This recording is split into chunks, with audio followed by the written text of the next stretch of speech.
Thanks for coming to our talk today. I'm Martin Fisher. Michelle Klinger.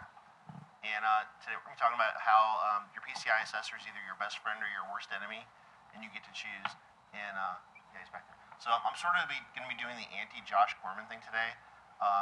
PCI may be full of zombies and may suck your brain out, and maybe No Child Left Behind. But if you're a level 1 merchant, that's sort of irrelevant. So we're going to just talk about how you make the best of the situation you're in. So with that, Michelle. Good morning, everyone. Thanks for coming. So you're probably wondering next slide, who are these chuckleheads talking about PCI? My name is Michelle Klinger. I've had over 10 years experience in IT, roughly 6 years experience as a information security professional.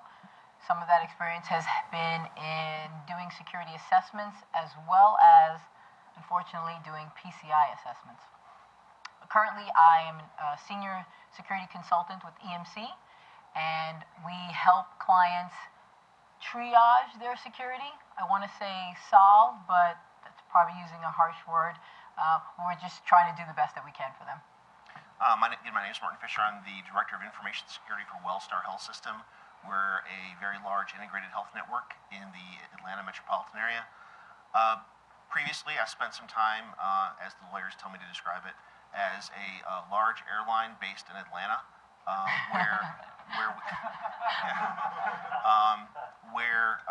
went through 2 rounds of level 1 merchant QSA. The first one was something that I still have nightmares about.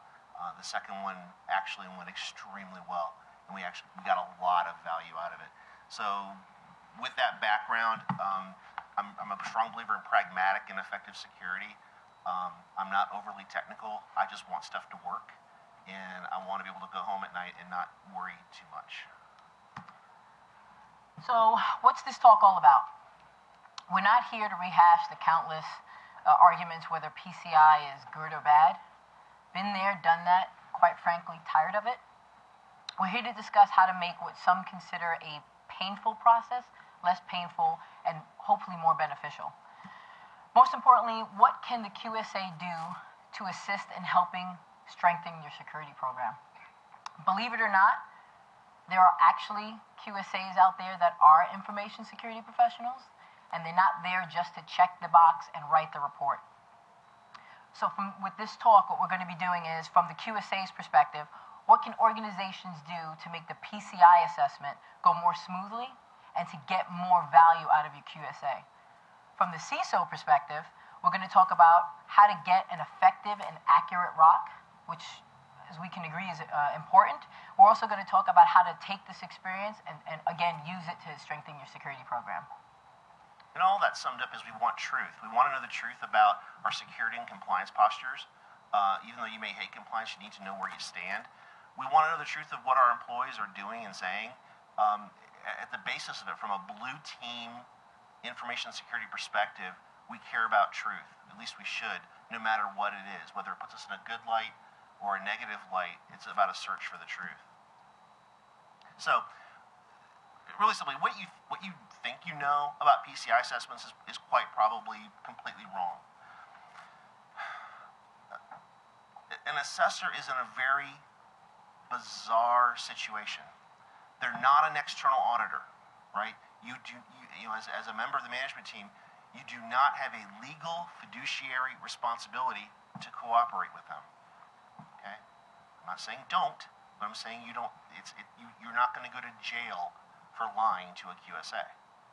All right? There's an important distinction there. They're also not just the consultant who came by to write a report to give to your CISO or your CIO or your CEO saying that everything's hunky-dory and it'd be even better if you spent another $700,000 with the consulting side or the services side of their same company. They're somewhere in the middle. And they probably lean more, if it's a good QSA firm, they lean more toward the audit side of it. Horror stories that you've heard about assessments are generally that, horror stories.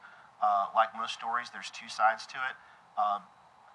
Most of the horror stories that the one I personally experienced, 80% of the blame went on the CISO at the time of our company with the way he tried to manipulate the situation. On the positive side, the same thing. It's really whatever executive is leading it from an InfoSec perspective or compliance perspective is going to drive what it is. Generally, assessments are rather boring, mundane, and they can be very pedantic, but they're not unimportant, and you really need to pay attention to what's going on. Because if you use it correctly, if you actually take the money you're going to spend, and let's face it, for a level 1 merchant, you're talking 6 to 7 figures to get a decent PCI assessment. You want some value out of it. In no other world as a CISO would you go to your boss and say, I want to spend $1 million and all I'm going to get is a 40-page document signed by an outside party. You wouldn't have your job very long.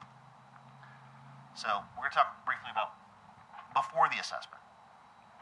So before the assessment, I'm gonna handle obviously the QSA portion. So one of the things the QSA is going to be looking for is establishing a rapport with the leadership team.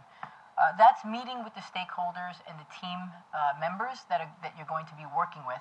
And what you're looking to do here is find out what exactly is it that they're looking for.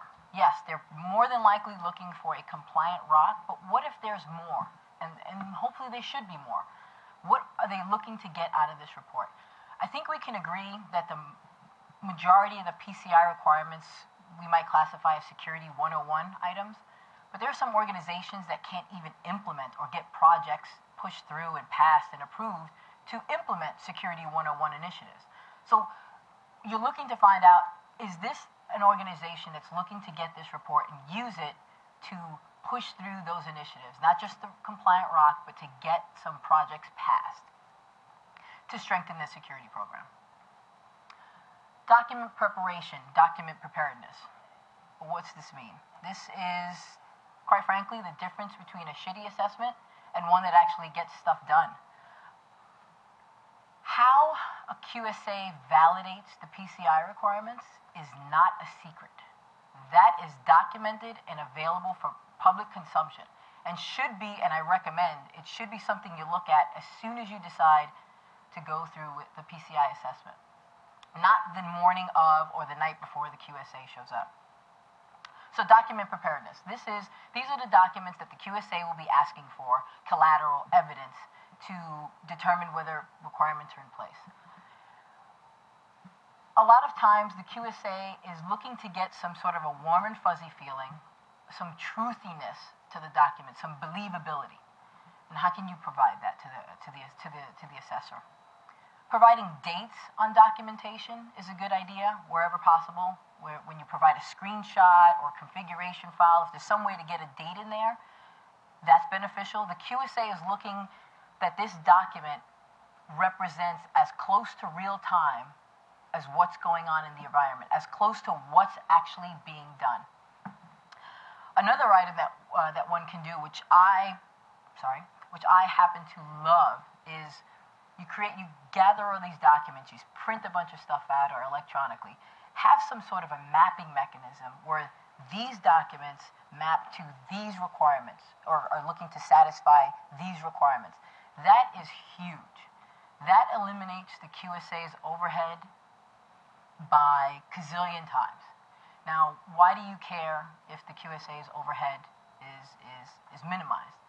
Well, that's because you throw a bunch of documents at a QSA and then have to go through the documents on their own.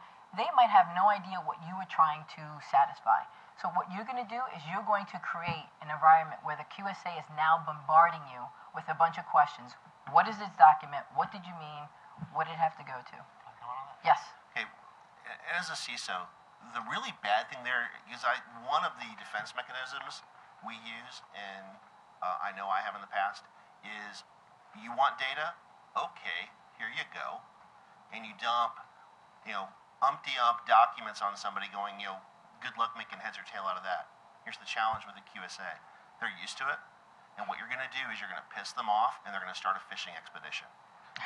And we'll talk more about, when QSAs go rogue, that is a really, it's game over. It is game over for you when that happens. So Michelle's point about there's no secret to what they're looking for, right? The test procedures are in the DSS documentation. Map it out. Because what you've done then is you've given them some structure, and because they're still riding the rock from their last client, they're really going to like you because you're making their job a little bit easier, and you can help guide them to the answers that you're wanting to provide. Right? It sounds a little social engineering-ish, I know, but this is how we in the real blue team world cope with audits and assessments. Thank you. Identification of appropriate resources. Prior to the QSA coming on site, one would hope that you've either asked for, or that the client has asked for, or the QSA has provided some sort of an agenda that lists roughly the topics that are going to be discussed, as well as approximation and interview times. This will allow the organization to figure out who they need to line up from their employees, who they need to line up to have a conversation with you, and roughly how long that interview may take place. There's nothing worse than having a meeting, the person showing up, and the person that's there happens not to support the application or the system that you're going to discuss, or that person doesn't have the level of detail necessary to do the deep dive. So what you want to do is you want to minimize the amount of time you're wasting on both your employee, the client's employee, as well as the QSA.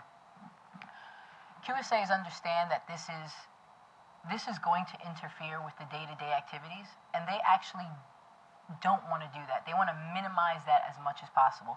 So the client can assist in that process by, again, lining up the appropriate persons. And this can do two things. One, they want to be done, the QSA. So this minimizes the amount of time they have to be on site, which can potentially affect the budget, the cost that they have to spend to have the QSA on site. And it better allows the employees to schedule their time. Really, and from a CISO perspective, if you don't start this process well, you're going to be hosed. So while as a CISO or a director, you may not be able to pick the QSA firm, usually that is a legal procurement purchasing type decision, usually done through RFP, and they're going to go usually with the lowest possible bidder. You do have an ability to choose who the individual assessor is. This is a critical key first step. Do not just take, Larry, Schmo, or Curly who show up to be your assessor and assume that's not a negotiable piece.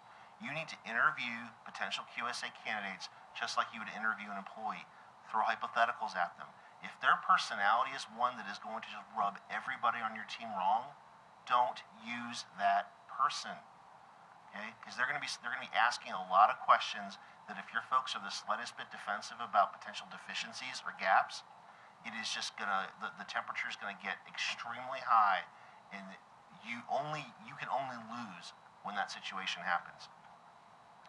If you have an epic fail picking your assessor, you're done. And I know Michelle's had some experience in this area. I have actually. There was one engagement that I was assigned to where, by that time, I had been doing PCI assessments for roughly 4 years, and my expertise, if you will, was performing assessments on service providers.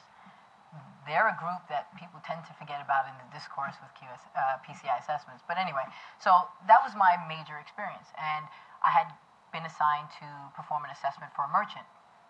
I figured, how hard can performing an assessment on a merchant really be? And the client didn't think it was a big deal either. Long story short, too late, the assessment went horribly wrong, ended up losing the client, and I don't even know what happened to them after that. And all, again, a portion of it because of my inability to perform a proper assessment. So that's why it's very important that you choose your assessor. Again, it's not feasible to find someone that knows every system. That's another thing. You got to be careful with that. Not everyone knows mainframes. Not everyone knows every operating system. But finding one as close as possible versus the lowest price is strongly recommended.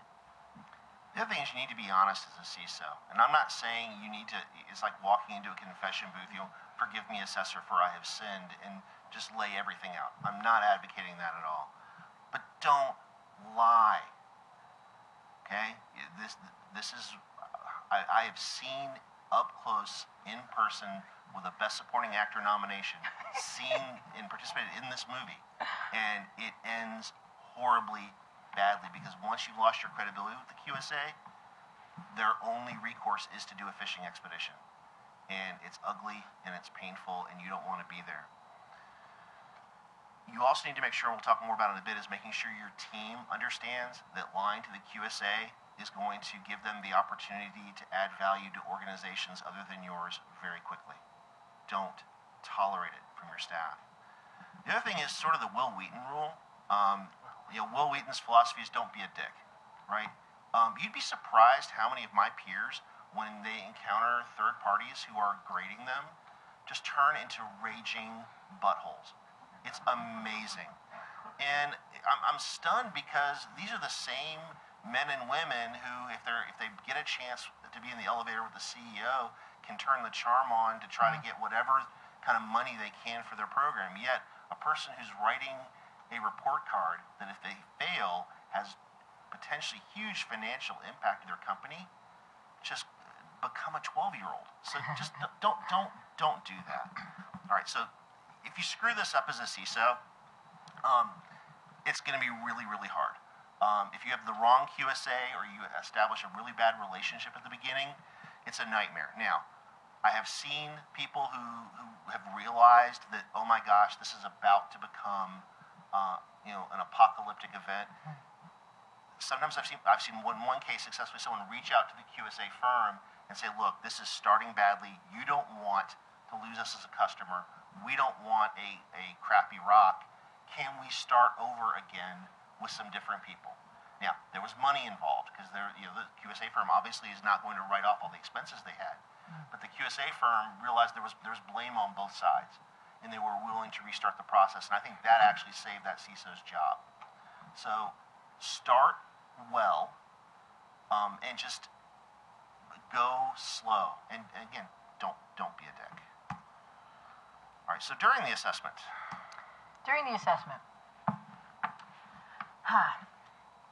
The QSA is going to be looking for inconsistencies. I don't want to say lying or misleading or misstating. I don't want to go there. They're going to be looking for inconsistencies in statements during interviews.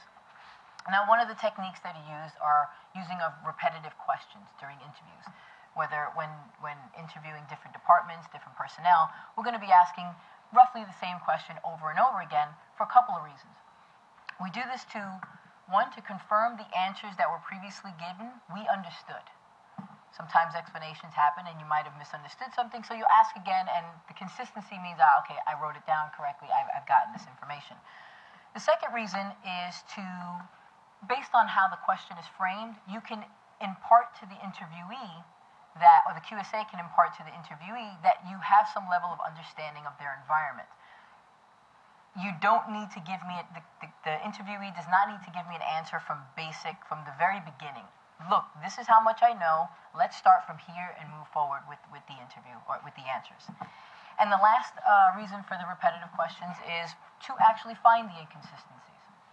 Now, inconsistencies does not mean lying. And from my experience, quite frankly, it's the actual opposite. What I've found, inconsistencies have developed or have been ferreted out or rooted out because I interview one set of folks and they say, this is what we should be doing. I speak to the people with the boots on the ground and, this is what we're doing. So it's not lying, it's just they're not communicating. There's a reason why this is what they think should be going on and this is what's actually happening. And that's something that organizations, hopefully a good CISO, wants to find out. They want to find out why is it that this is what we think we were supposed to be doing and this is what we have done. Whether it's they've changed the policies without going through appropriate channels, or something can be done actually a lot better.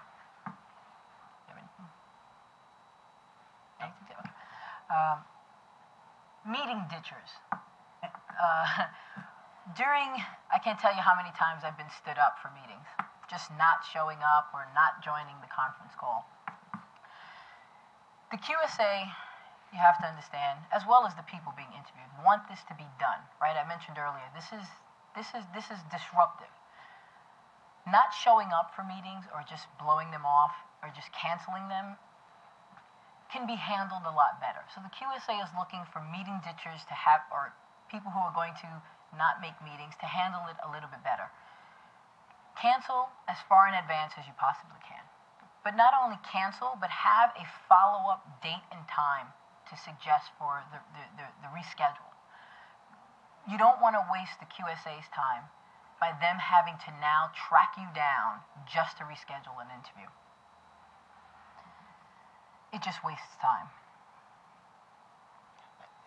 The key there is the leader, as the CISO, that's your responsibility, right? If you don't tell your folks that this is a priority and you will make these meetings happen, again, you don't necessarily want to be interviewed. Your folks definitely don't, because they only see one, out of all the potential outcomes of that meeting, they're usually bad.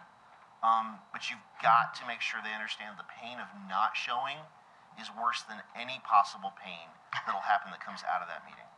Right, and cancellations are expected. It's not that the QSA thinks everyone needs to show up. It's just how we handle that can be done a lot better. A well of information.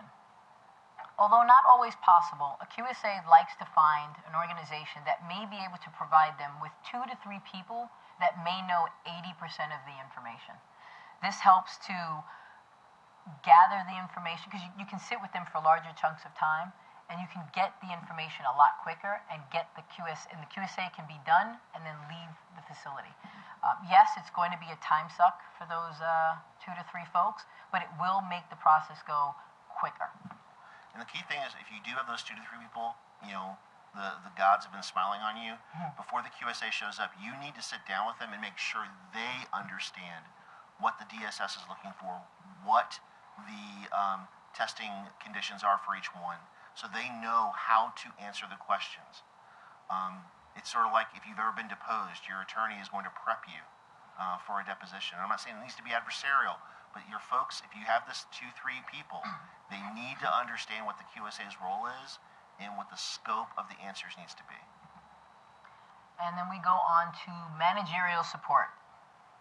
One of my greatest experiences was showing up on site to do a PCI assessment, and during the kickoff meeting that happens, the CISO stood up and addressed his team while I was there and basically said, tell them everything. Be completely honest. Let all of the bones come flying out of the closet. The CISO wanted everything to be known up front. It was a new CISO, you can be sure. and the CISO's goal was, he wanted an accurate rock. What he didn't want was to find out, as they're going through remediation, which potentially, if there's a big ticket item, will require a lot of funds and resources, that all of a sudden, oh, but this doesn't satisfy something else that wasn't in place, which was found out after the fact.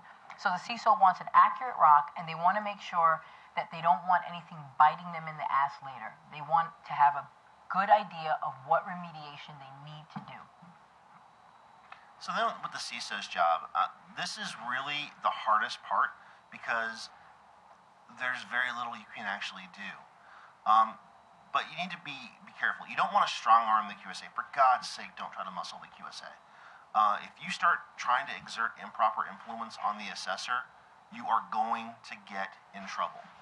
I've seen this happen a couple ways. One, if you have a passive-aggressive assessor, you are going to get the rock from hell. Right? If you have an aggressive QSA, they're going to talk to their boss, who will talk to their boss, who's going to talk to your boss's boss about the fact that you are trying to influence the assessment. Again, depending on what vertical you're in, financial services is probably one of the high ones, that's going to end your career. You will be done, and the new CISO will then get the rock and look at it and go, oh, look what a bad job my predecessor did. At the same time, though, you need to keep the QSA focused. We talked about letting QSAs run wild. If you let QSAs run roughshod over your people, and while you're trying not to be a dick, sometimes the assessor is, you can't allow that either. You're going to make sure your folks are respectful of the QSA's time and they're providing accurate information. You must require and demand the same of the QSA. If the assessor's acting up, I don't recommend talking directly to them unless you've got a rapport with them. You go to their boss. Because again, you don't want it to be construed as you're attempting to influence them.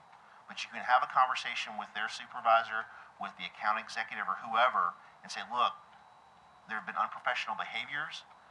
They're not listening to answers. You can have all those conversations, which hopefully if you did a good interview before, won't happen. But this is where the stuff will start to come out, and you've got to keep the QSA focused on what the QSA's job is. I've seen a QSA start asking questions about non-PCI systems and how they're secured, right? And I had to stop that conversation. They had no need to know about the GDS system. It's totally out of scope for PCI. But also, I mean, with that, and we keep stressing this, and I hope it's a huge takeaway, is honesty. You have to constantly remind your folks that honesty is not only the best policy, it's the only way they get to keep their job. And it is possible that you may have to have a public hanging. Hopefully not. Hopefully you've got a strong enough team that no one's going to play that game. But it is possible, and you need to be prepared for it as a CISO. I'm hitting the wrong buttons, aren't I? I love that. Let me quickly scroll down here. All right, consequences of screwing it up. If you allow the QSA to be in charge, you're going to be looking for a new gig, flat out. If the QSA is in charge, it's going to be incredibly ugly. Like any other auditor or assessor, they need boundaries, they need scope, and you need to enforce it. If the QSA begins to doubt you or your staff's honesty, done. They're not going to believe anything you say. They're going to be, and it's going to take, the assessment's going to take longer. And instead of giving you the benefit of the doubt on something that's on the cusp, you're toast. And I've seen several rocks where you look at it, you're like, it could have gone either way. But when you see that in every single one that could have gone either way, it went against the company, you can bet that the relationship between the assessor and the company was probably not a good one. All right, after the assessment. After the on-site assessment is complete, prior to the QSA leaving, what you really should do is get them during a wrap-up meeting, get them to provide at least some level of synopsis of here are the big ticket or high-risk items that I've identified. This can help provide management with some sort of an idea of what they can expect. They can start now that they know some of the high-ticket items, start thinking about the level of effort that might be required for remediation. This also helps in identifying, especially, again, for big-ticket items, identifying any discrepancies right before the QSA leaves the facility. So you go over the high-ticket items, this is what I didn't find in place, this is what you're going to have to look for, and the team may say, no, that's actually incorrect. That's wrong. So figuring some things like that out early on is very helpful. Oh gosh, this is a great one. Timely delivery of outstanding items. Prompt delivery of outstanding items is something that I've, to this day, still struggle with. When the QSA leaves the facility, goes back to the cavern, hole, cave in the wall, wherever they live, there are going to be outstanding items that they didn't get to. Now that could be because the client was supposed to deliver documents to them before they left the facility and it just didn't happen. That could be because the QSA ran out of time. Many times I have been asking last-minute questions as I'm packing up, ready to run to leave to go to the airport. So it could have been they just ran out of time. And quite frankly, sometimes the QSA just forgets. They meant to ask a question on a requirement, they meant to hit a section, and they just didn't get to it. So there are going to be outstanding items that they're going to need. It's how long it takes to get those items to them that's going to make or break how accurate and quickly you can get this rock. You have to remember, when you provide them documentation, it should be done ASAP. And again, documentation could be policies they requested, screenshots, configuration settings, as I've said before. It should not take several weeks to get this information to them. It should be done within a matter of days. Once a QSA gets that, what you have to remember is they need to validate that collateral. They need to determine if that collateral actually satisfies a requirement. The longer you take to do that, then when they get that collateral and it doesn't satisfy it, that's going to prompt more follow-up questions. So you can see how the timeline just gets pushed further and further back. And it will delay the entire process. And another thing, QSAs, although they're assigned to a project, they're not assigned indefinitely. They will be put on another assignment. So again, the longer you take to get them documentation, at some point, they're going to be doing somebody else's assessment. So they're not going to be able to manage their time and devote 100% to you. So, and again, what does that do? It further delays the completion of the rock. Okay, and as a CISO, don't use that as a strategy. Even though you know it, don't do that. Thinking that, hey, I know my stuff's messed up. I'm going to, again, try to overload the QSA because they know that's what you're doing, and you're not going to get a rock that gives you any benefit of the doubt. Findings discussion. Several days, maybe a week or two after the QSA is done doing the on-site assessment, they should provide, and you should demand, that a complete list of findings. Here are all the requirements. This is what is not in place, and remediation suggestions. That I've usually tried to do that in an Excel spreadsheet. Clients tend to love that. They like to be able to sort it and do happy things with it versus the Word document. But that document should be provided as soon as possible from the QSA. You should be expecting it. And that will allow management to review it and look again for that identification of discrepancies. The QSA is relying on the client to validate that everything that's in there is accurate. You can't expect, I've said this before, you can't expect every QSA to understand the entire environment, and assumptions will be made. Again, important to review that documentation and to ensure that it's accurate. But at this point, once those items are identified, the client should feel absolutely comfortable having a discussion with the QSA, whether to discuss the findings, debate the findings. That relationship should be established.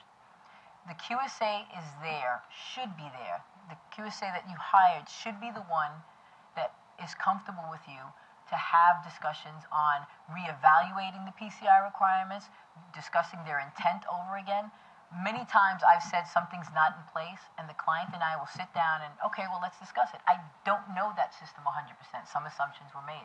Let's talk it through. Let's go through it. And there are times where I've changed my mind. Yep, you know what? That actually does satisfy the intent. So having that open communication is very important. And don't forget about me. So one assumes that the client is looking for a passing rock, which means now that you have your findings, now we kick into remediation mode. Remediation requires, again, more submission, validation of documents. The QSA has to get the documentation now, validate that it does meet the intent, and now we go from not in place to in place. So again, prompt delivery of these documents is important. Usually the clients will start to handle what we call low-hanging fruit, whether it's creating a policy they didn't have in place or just enabling a configuration setting here and there. And then they'll provide that documentation and off we go. But then there are those big-ticket items that are going to take a lot longer, weeks, months, maybe a year. And keeping an open line of communication with the QSA is very important here. You should provide periodic updates. Here's where we are in our remediation. Again, using that spreadsheet, really good way to communicate where we are. Here's where we are. Here's a ton of remediation we just finished, and expect an influx of documentation.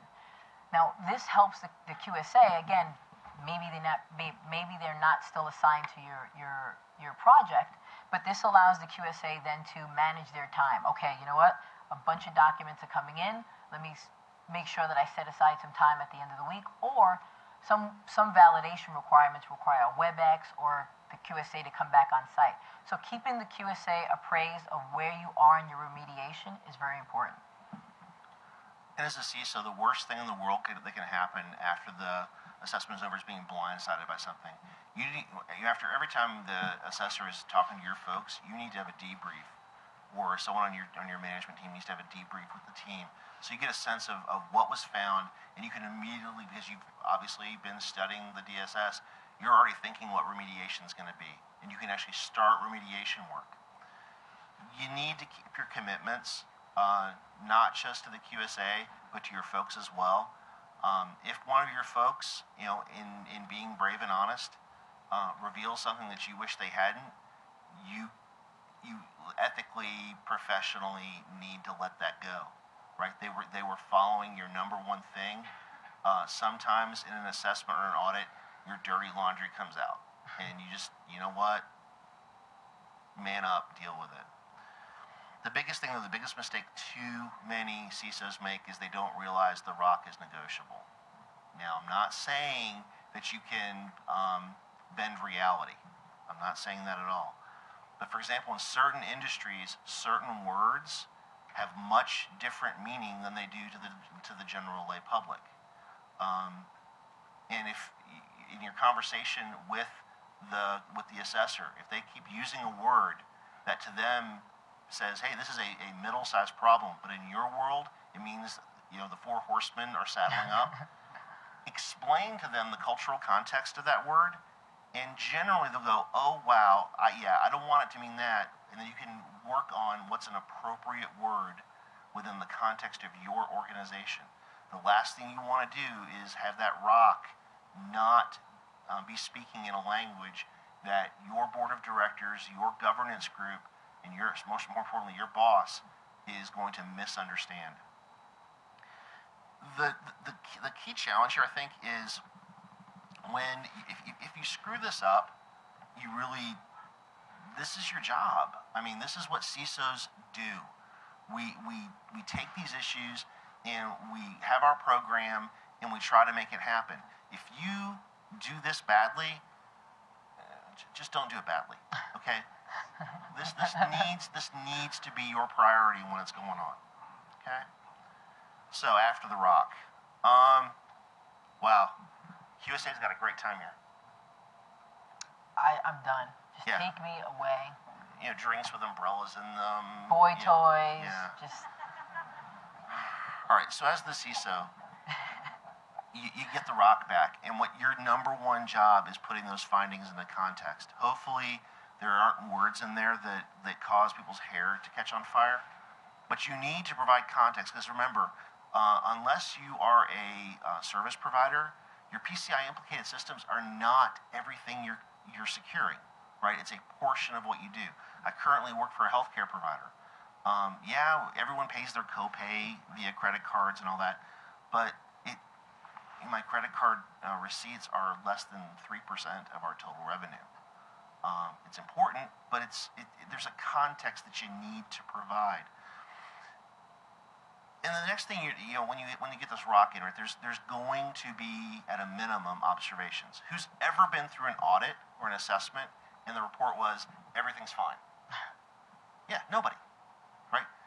Because I think the assessors feel that if they don't find something, that they didn't do their job. It's like if you're ever in the military and the inspector general shows up, you would deliberately, like in an armor company, you would leave a little bit of grease on a breech block on one of the tanks so that the inspector general could find it and have a finding, and you wipe it up, and then they wouldn't go through the small arms locker and find out where Private Tenpeg bent the barrel on an M2 HP machine gun. But your job is to find out what the organization does from here, right? This is your job. As the information security leader in your company, you've got to take that assessment, you've got to figure out what those gaps are, and you've got to come up with a plan. Do not let the list of remediation items become your plan. If you do that, you suck, right? Because again, PCI is not your whole program. You're not doing things the way you need to. That's going to come out in a PCI assessment. You leverage that and say, look, to become PCI compliant, I need to do X. But oh, by the way, Mr. CFO, whoever needs to hear the business case, we also fix these ISO controls. If you're publicly traded, hey, here are some Sarbanes-Oxley issues we can fix.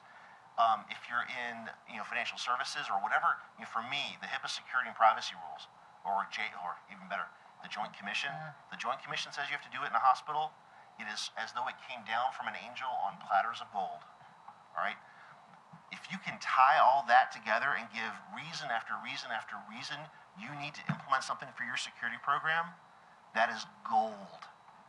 And believe me, because I just got a $6 million investment from my company to do a complete infrastructure renewal by doing exactly that. And PCI was a huge part of it. You also need to make sure that the ROC is accurate. Remember, the QSA, the assessor who came in, generally does not know your industry very well. Definitely doesn't know your company very well, unless they've been coming through your company, for the last 2 or 3 years. You need to just double check every single statement made in that ROC and make sure it's accurate. And if there's something you disagree with and that the QSA will not change, you need to make sure they add an addendum that says, here's your statement about that ROC. Don't let the ROC be the final word unless it should be the final word. Okay, so when it's all said and done. And assessment's heaven or hell. It's a medium rare steak if you're like me and a carnivore, or it's this hummus and naan plate for my vegan friends. Or it's a lunch rejected by your local elementary school, right? It's one or the other. You either get a scotch that's like warm and peaty, or you get a warm bottle of Zima. Right? And as the CISO, you're like 90% responsible for this. Now, are you doing it all? No, but you're still responsible for it. And if that bothers you, you're definitely in the wrong job, just flat out. So if you're not stupid, right, and if you actually care about what's happening in your company, you're going to take it seriously, and you're going to look to leverage the assessment. Because if you're a level 1 or you're a service provider, you must do this. It's not optional, right? So if you're going to have to do it, right, you may as well get something out of it. And you may as well do it well. So even if your QSA is a dick, right, and I've met more than my fair share of them, you can still get something out of this. So with that, what we'd like to do is open the floor for questions, comments, whatever.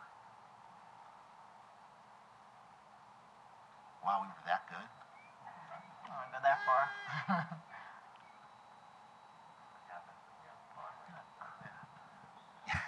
Mr. Corman. One of the keys to why this is successful for you. You kind of Trojan horse into the management consultant to identify inefficiencies in the program instead of simply ticking a box. So Yeah. Well, Josh's point was, instead of just like ticking a box, we actually use the ROC as sort of like a management consultant to say, hey, this is where we need to become more efficient. No, absolutely. And as a CISO, that's your job, right? Our job is to be that interface between the firewall and IDS jockeys and the people who simply want to make more widgets, right? That's our job. And if you do it well, both sides of the fence are happy, right?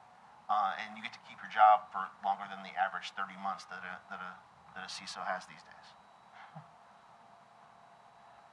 Any other questions? All right, last. That font didn't work. Please go out and we would both really like your very honest and frank feedback. If there's stuff that you want to talk about more, we're both going to be here for the rest of the day, and I know I'm here at least in the morning tomorrow. Be glad to share with you as much as I can the experiences I've had, and I know that especially if you buy Michelle a mojito, she will tell you so many QSA stories. It'll make your eyes bleed. So thanks very much for coming out today, and oh, please.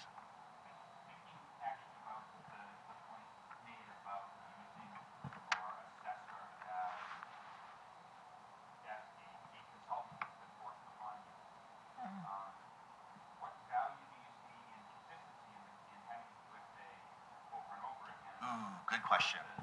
Having a different set of eyes come in. All right. So the question was, if you want to leverage the QSA as sort of a management consultant, what's the value of having the same QSA versus changing up every year? And actually, as most of my answers around this kind of stuff goes, I believe in both. At the airline, we kept the same QSA for 3 years, and actually had the same team come in, even though the name of the company changed. And there's a lot of value to that.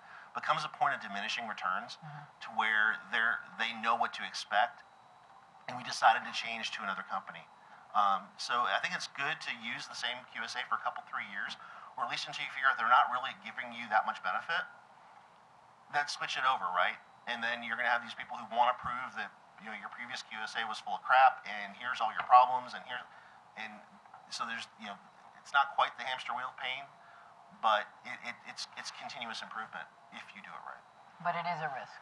It is a risk.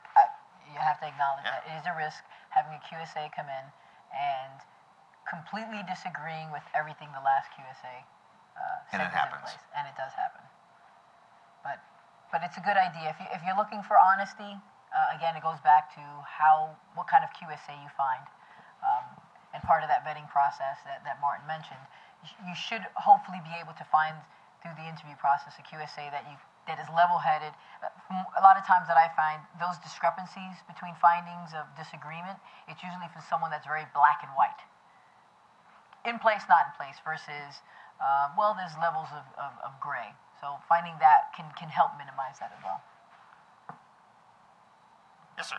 That sort of begs the question of what level of efficiency could you see year over year by using the same QSA, the same team?